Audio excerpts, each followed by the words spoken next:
All right, traders, the watch list video for Monday, January 7th. For those of you that weren't in chat, I can't lie, man. Friday was weird. Um, I'm showing you IWM here. SPY looks very similar. And you guys know I love the small caps, right? I make my living. I have for years off of the small caps, right? So IWM, a small cap ETF, and it really, really strong day. Let's look at it on 5-minute candles. I'm trying to decide what made Friday so weird, and I really can't quite put my finger on it. I mean, I'm looking at this, and basically the IWM gapped up and really didn't get your first decent pullback until almost 2 hours into the session. So at what point do you not feel like you're chasing, right? So you had a lot of charts that just were not acting like IWM was. I just couldn't find anything. It was a bizarre day. And that's the fun thing about day trading, right? Is you can be a good day trader and really good at finding solid setups, and then all of a sudden, the Dow's up whatever it was, 700 something points or whatever on Friday, and the market's just ripping, and your neighbors that know you're a day trader think, oh, he must be killing it today, right? And I'm over here and I can't find anything. But then there can be a 400 point down day on the Dow, and I can have my biggest day of the month. So trading's weird, but you have to trade what's in front of you, and I couldn't find any decent setup, so it was really just a dead day for me. And it was really bizarre because it's hard to look at the indexes and see how well they're doing. And it wasn't even like they were up because of a big gap up. They gapped up, but they gapped up and kept running, which you would think, right? I would have had several setups, but it was just a weird day. Any way you slice it. We'll glance at the SPY here too, but they're both very similar, right? Really beaten up and then a bounce. Then both of them look like they were rolling over and now heading back up again. So pretty strong day in the markets. And so, bears are going to be a little bit more hesitant now with this market strength. But when you break it down, it's still worth noting that the market has just bounced up to a falling 20-day, right?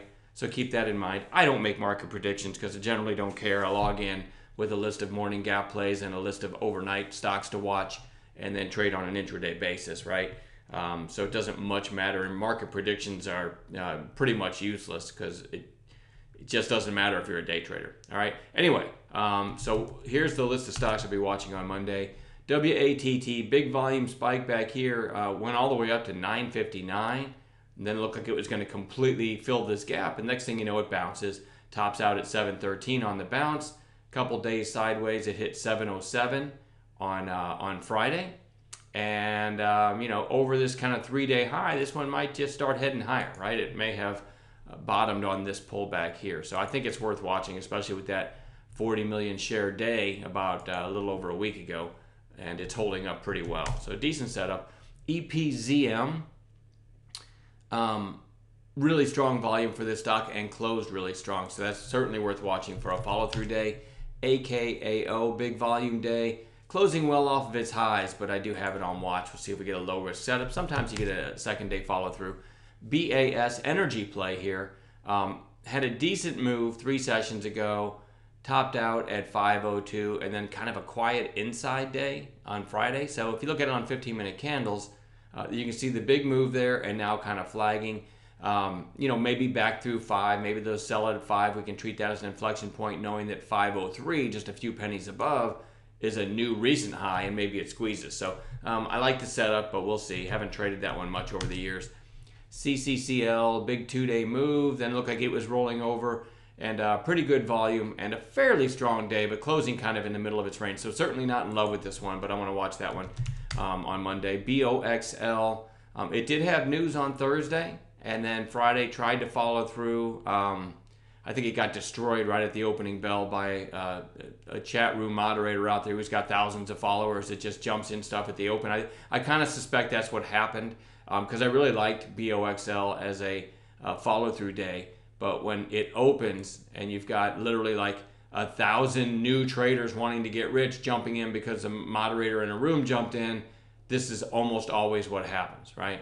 It gets slapped right back down. You got a lot of people going, well, I thought I was going to be rich today. So I think that kind of ruined it, but I still think it's worth watching. It's a lower float stock. It's still nicely above where it started the rally from, which was like $1.26, And remember, it hit all the way up to 220. So you could just view this as a partial retracement. Maybe it goes back up as quick as early as Monday. So I do want to have it on watch. BTAI, very thin stock, but had a really nice pop a little over a week ago that topped out at 497.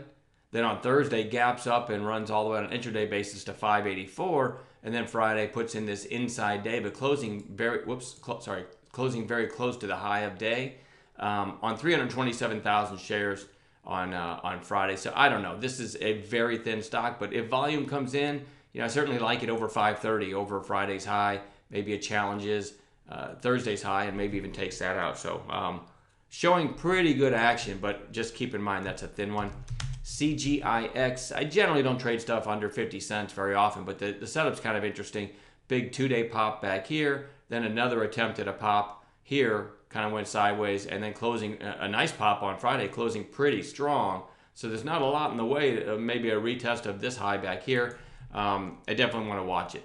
And lastly, PRAN, P-R-A-N, gapped up on what was really good news on, I guess this would have been Wednesday, sold off, and then you still got a couple red days, but now you got a couple bottoming tails here.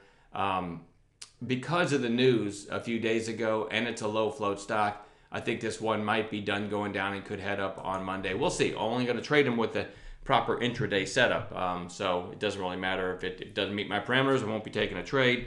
That's all I got. We'll add some pre-market gappers on Monday morning. We'll trade those together as well. We'll see everybody in chat on Monday. Have a great rest of your weekend.